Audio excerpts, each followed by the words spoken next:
Dios mío. ¿Qué tal, Capitol? Os veo un poco desanimados. ¿Qué ha pasado? ¿Qué tal estáis? Es que desde aquí se escucha muy poco ruido, entonces hay que hacer mucho más ruido para suplir la gente que se ha ido. ¿Qué tal estáis?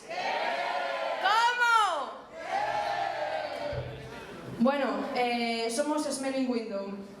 Dentro de poco daré más información suculenta.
Y ahora sí, otro de los momentos para los que habéis nacido alguna vez. La presentación de Smelling Window, ya lo habíamos hecho en Plaza Fijo, pero pues ya no tan a lo grande. Perdonad un poco porque es un poco complicado con la guitarra, entonces estoy un poco pensando y tal.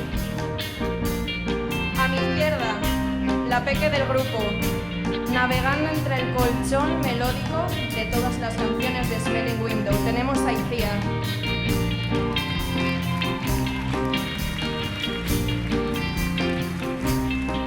A mi derecha, al chaval que sabe de cualquier idioma.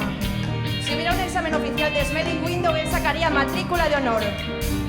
Es Pablo al bajo.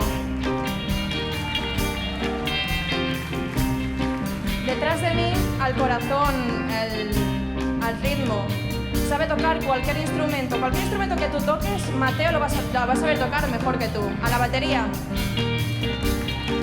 Y a la voz, la máxima cantante, Almudena.